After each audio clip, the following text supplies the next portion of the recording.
Hello, peace seekers. This is Saniqua White popping in to give you a piece of my mind that will hopefully give you some peace of mind.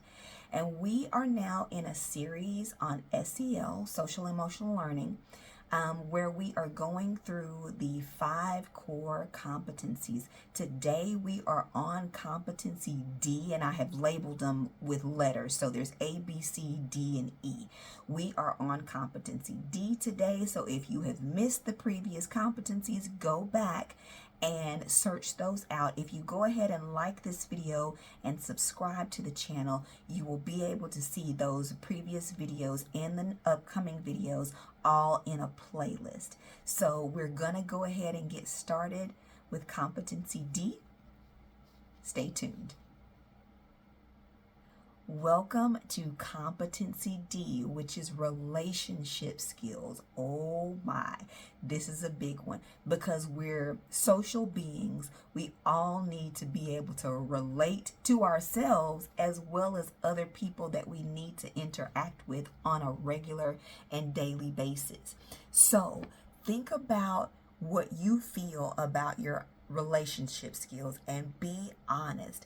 How efficient are you with establishing and maintaining relationships? Now, most of us are pretty good with meeting people unless you have a social phobia or just you don't like social. Sometimes we do have social anxiety. We don't like being around a lot of people. We don't like being in crowds. So in that case, you might have an issue with meeting people as well. But if you don't have those concerns, most of us are okay with meeting people, and we can sometimes establish a relationship. But the other part of that is maintaining the relationship. So think about it. How efficient are you with establishing and maintaining a relationship with people? How are you with having relationships with people who are in diverse groups, different from you in any shape, form, or fashion? Whether that be about money, religion, race, anything. How good are you? How comfortable are you with having relationships with people who are different than you? We're going to have to interact with people outside of our group of preference, let's just say. So how good are you with doing that? We need to become aware of that, and we need to start focusing on being more efficient with that. How well do you communicate, listen, and or cooperate with others? That's a big one. We are having some struggles with communication. Sometimes we think that we're communicating with people when we're really just talking at them. Because I always tell people, if the person on the other end of your speech does not receive, meaning they don't understand, they didn't hear it, they didn't receive it, they didn't accept it, you're not communicating, you're just talking. So a lot of the times we think we're communicating with people when we're really just talking at them. So when you think about how efficient you are at relationship skills, I really want you to think about how effective are your communication skills, your listening skills for other people or with other people. How good are you at resisting social pressure and resolving conflict? Oh my goodness, we are in a state in our society right now where conflict, I don't know if it's at an all-time high, but it's high. So how good are you at resolving conflict? How good are you at resisting social pressure? Are you a person who just goes along to get along? And sometimes we do need to do that in certain situations. But if that's always you, that's going to be a problem because you'll lose yourself within that.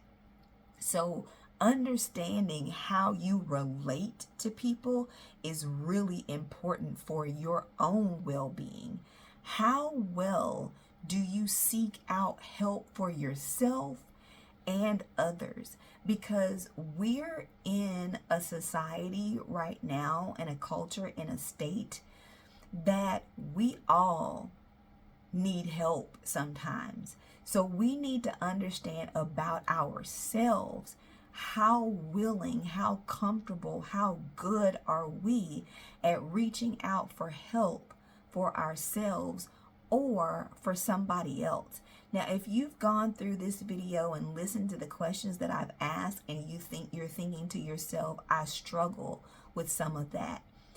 SEL, Social and Emotional Learning Skills and Competencies, will help you with that.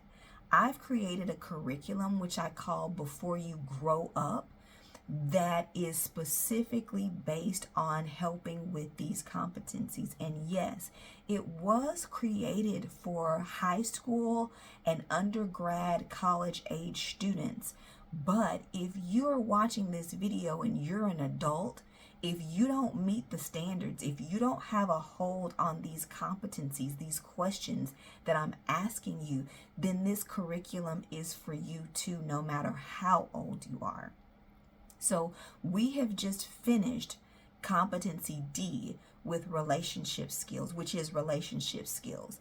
If you haven't gotten a grasp or a hold of the competencies that were before that, you can go back. Yes, we're in a mini course, but it doesn't mean you just have to go through this course and finish it just because I'm going in order. If you don't feel like you have a hold on the other competencies, go back, stop here. And I'll be back shortly with Competency E, which is responsible decision making. But if you need to stop and hold off, do that. Grab your notebook, take some notes, and I'll be back soon.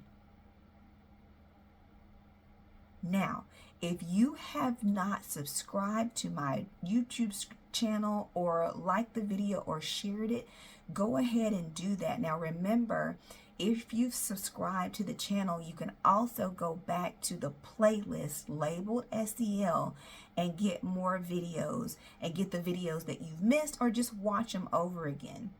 I'm also going to drop a link for an outline to the curriculum that I've told you about called Before You Grow Up, so you can get that as well.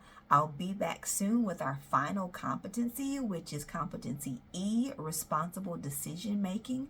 But until then, be proactive about your mental health, be well, and God bless.